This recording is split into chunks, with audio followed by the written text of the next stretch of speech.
Tonight on Newshour, China prepares for one of its most symbolic military parades in recent memory. On September the 3rd, Beijing's Tiananmen Square will host commemorations marking the 80th anniversary of the end of the Second World War. Now, the parade is set to showcase China's military strength and political power. What's drawing worldwide attention, though, is the presence of several high-profile guests. North Korean leader Kim Jong Un will travel to China for his first overseas appearance in 6 years, joining President Xi Jinping and President Vladimir Putin in the reviewing stands. Now, their attendance together has sparked discussion over shifting alignments at a time of mounting friction with the West. No Western leaders are expected, underlining how the event has become not just a commemoration, but a stage for geopolitical signalling. From Beijing's perspective, this is an opportunity to project confidence. For Pyongyang, it's a chance to re-emerge on the international scene. And for Moscow, a reminder of its own role in shaping today's alliances. First, let's get the latest on this from our correspondent Laura Westbrook in Hong Kong.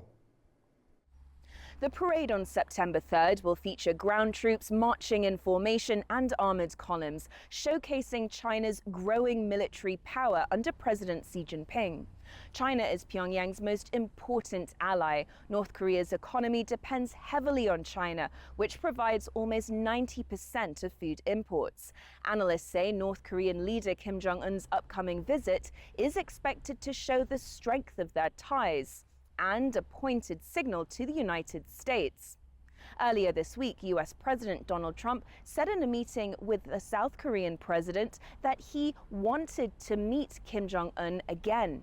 Now, Pyongyang has forged closer ties with Moscow since Russia's invasion of Ukraine in 2022. North Korea has provided Moscow with badly needed weapons and troops. President Xi has tried to project neutrality on the war in Ukraine, and he appeared to be on the sidelines of a deepening Moscow-Pyongyang alliance. Some analysts wondered if China's relationship with North Korea had soured as Kim Jong Un grew closer to President Putin.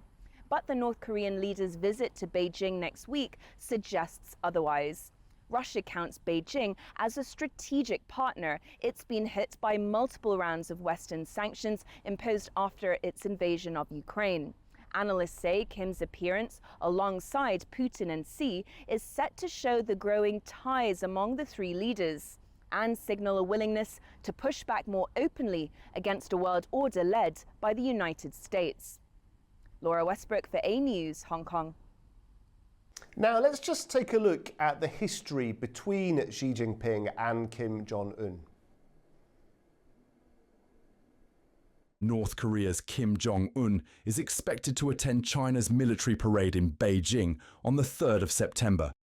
If confirmed, it will be his first visit to China since January 2019 and his first overseas trip in more than 6 years. China and North Korea signed a treaty of friendship in 1961, and Beijing remains Pyongyang's largest trading partner and most important political ally. China supplies the majority of North Korea's fuel and food imports, and provides critical diplomatic support at the United Nations. Relations cooled in the early years of Kim's rule. Between 2012 and 2017, North Korea conducted a series of nuclear and long-range missile tests. China publicly criticized these actions and supported multiple rounds of UN Security Council sanctions against Pyongyang. But the relationship shifted in 2018. In March of that year, Kim made his first overseas trip as leader, traveling to Beijing for talks with Xi Jinping. He returned to China 3 more times over the following 10 months. These visits included meetings in Beijing, Dalian, and other venues, where the two leaders held formal talks, attended banquets, and were pictured with their wives at state events. The last meeting took place in Beijing from the 7th to the 10th of January 2019. That visit came weeks before Kim traveled to Hanoi for his second summit with US President Donald Trump. Since then, Kim has not traveled abroad. North Korea closed its borders in early 2020 during the COVID-19 pandemic, and high-level exchanges with China were largely suspended. Trade between the two countries also dropped sharply during the pandemic years, before partially resuming after 2022. Kim's expected appearance in Beijing in September would therefore mark his first face-to-face meeting with Xi in more than 6 years. It would also resume the pattern of personal diplomacy that characterized the 2018 to 2019 period, when the two leaders met 4 times in less than a year. The long pause in visits means that Kim's return to Beijing would be closely watched as a sign of the current state of relations between the two countries. Well, I'm joined now by Jenny Town, Senior Fellow at the Stimson Centre, where she also serves as the Director of the Korea Programme and the Project 38 North. She's one of the leading voices on North Korea policy and US-Asia relations. Jenny, thank you very much indeed for joining us. Give us a sense then of the significance of this, the North Korean leader choosing to attend this parade. Well, I think there's a number of factors at play right now, and I think it's really important to look at the timing of this announcement coming right on the heels of the summit between Lee Jae-myung and President Trump. There were a number of things over the course of the past week between the Japan-Korea summit and the Korea-US summit that really caught the attention and some backlash from Beijing. And that was, the idea of really deepening Korea-Japan ties and the notion of the mission of US troops on the Korean Peninsula to potentially change mission towards one that has Beijing more in its sights. And so I think, this messaging here is not just about the US. Beijing has, of course, complained a lot about the growing trilateral cooperation between the US, South Korea, and Japan. But I think it's also a lot towards South Korea and Japan as well. And Japan has really discouraged world leaders from coming to this parade, which has also gotten backlash from Beijing. And I think there's probably also some motivation here of if there is the prospect of US DPRK negotiations restarting anytime in the future, Beijing certainly doesn't want to be on the sidelines of that. Yeah, very interesting, the relationship you mentioned there, but the message almost to South Korea. But just turning to Kim again for a second, what is the strategy here, do you think, behind this decision? Is it part of a more coherent strategy designed to re-emerge on the world stage, or is this just an individual knee-jerk response? No, it's a very strategic decision, and I'm sure that for Kim Jong Un, there has been a real alignment with both Moscow and Beijing since 2019. Certainly a lot of the attention has really been placed on that Russia-North Korea relationship in recent years, but Beijing has never been out of the picture. And I think this is the first time that Kim Jong Un has really participated in a multi-nation event. And it comes at a time when it has really elevated a lot of its leverage, a lot of its political standing through its relationship with Russia. And I think this really just puts an exclamation point on all of that it is a global player, that it is deeply involved with big power politics, and that it can be useful. It is a key player in Beijing's strategy and Russia's strategy against the West. And Jenny, how does that play domestically? It's often very difficult for people to understand what's going on inside North Korea. But when those connections are made on the international stage, does that play positively domestically inside the country? Yes, of course it does. We've seen, for instance, if you think back to 2019, for instance, Kim Jong Un took a real big political risk in negotiating and engaging in diplomacy with the United States and South Korea at the level that it did at that time. And it didn't amount to tangible results for North Korea. You had the pandemic, you had very difficult times domestically as the country was closed off, you had food scarcity, you had economic collapse or economic hardship.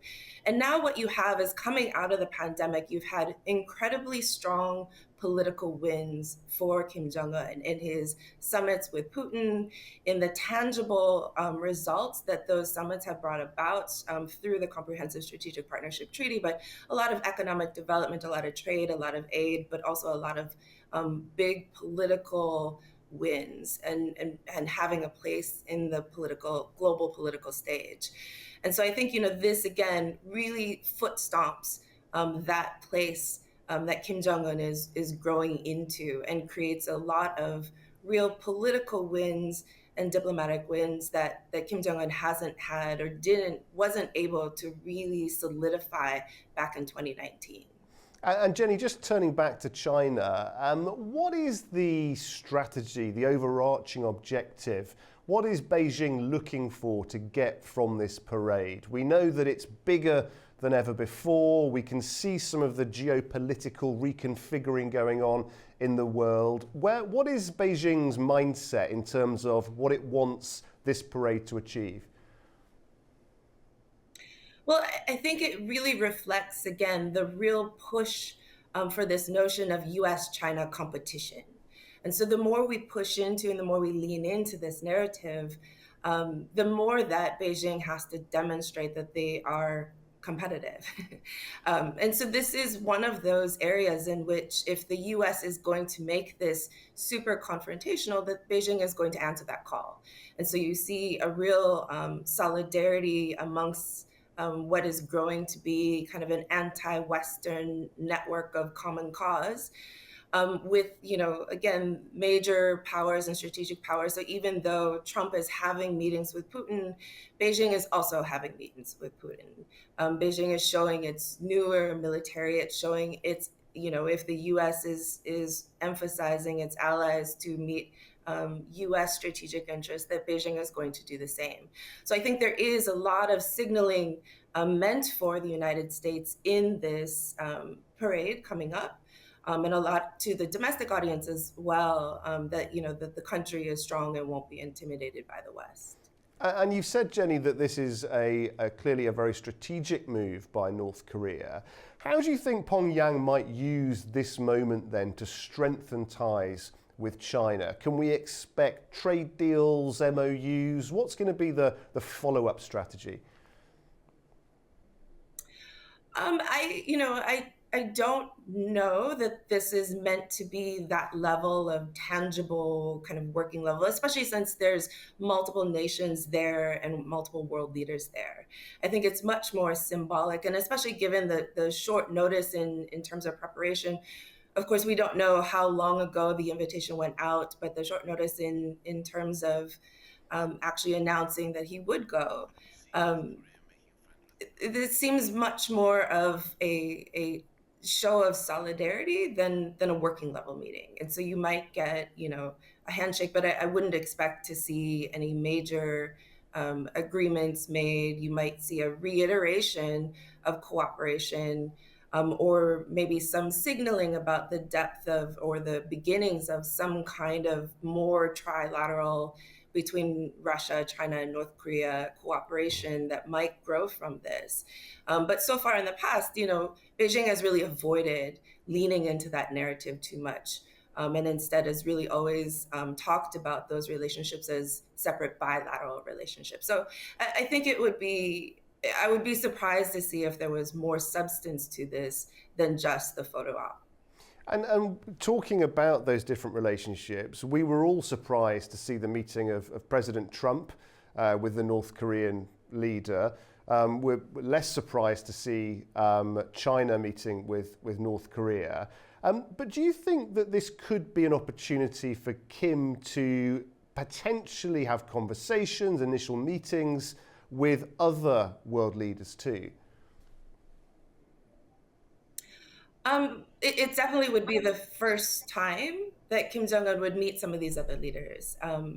How much time he will spend in that arena, it's unclear. I do think, this does give Beijing time to talk to Kim Jong Un about if there is, again, some kind of resumption of negotiations between Trump and Kim Jong Un to remember Chinese interests in that process. So, this is definitely going to elevate Kim Jong Un's standing in the global community, his access to other leaders that have similar values or similar goals or similar adversaries. And certainly it could signal, again, the beginning of cultivation of relations with these other countries whose world leaders are there for North Korea to really dig into and start to engage in a different way. Now, as you mentioned at the start of the conversation, Jenny, there will obviously be concerns in the wider region, not just in Seoul, but in other countries too. Just give us a sense of how those regional capitals are reacting to this news and just the level of concern at this potential meeting. Well, I think this really stokes a lot of the fears that, for instance, South Korea and Japan have had about, whether there is trilateral cooperation growing between Russia, China, and North Korea. And so this is not seen. This is going to be seen as a very concerning development. One that is probably the opposite of what they want, of course. But one that is going to, prompt greater cooperation between South Korea and Japan. It's going to create greater anxieties about, Japan and Korea's relationships with the U.S. and, the credibility of the U.S. And the confidence that they have in the U.S. as they see this counter triangular relationship grow. So, as much as there were positive signs in South Korea-Japan relations and U.S.-South Korea relations over the past week, I think this will really call all of that into question in a very big way and really force, again, the allies to think about what is their future and how do they deal with and how do they counter, how do they react to potentially deepening Russia, North Korea, China military cooperation. Yeah, Jenny, there are so many moving parts, aren't there, at the moment? We talk about multipolar world, not a multilateral one anymore. How do you expect, coming out of this commemoration, this parade, how do you expect the relations between China, Russia, North Korea and the West to develop? Do you think that this could have a positive or a negative effect? I think it probably will have both. I think there's a certain degree to giving greater from a U.S. and alliance perspective. I think it does give, again, the urgency to really recommit to cooperation, recommit to more of a sense of collective defense. If this is really a growing trilateral strategic partnership. But at the same time, there is a lot of uncertainty about where U.S. policy is going. And we have seen, for instance, meetings between Trump and Putin that, oftentimes come away with messages that are really counterproductive to relationships, for instance, with Europe and NATO. So it's hard to say exactly how this is going to, poke and prod at what is an already kind of changing, evolving, and really transforming world order. But I do think it will really hit the anxieties of especially U.S. allies in Asia and probably NATO and U.S. allies in Europe as well, looking at the potential implications for Russian power as well. Jenny, we thank you very much indeed for your analysis. Thank you for joining us on Newshour. Thanks, Guy.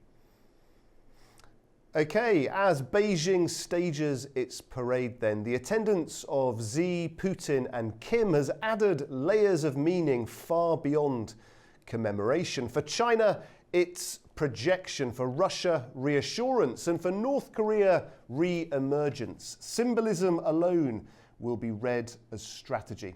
Well, that is all for this edition of News Hour from all of us here at Anewz. Thanks for being with us.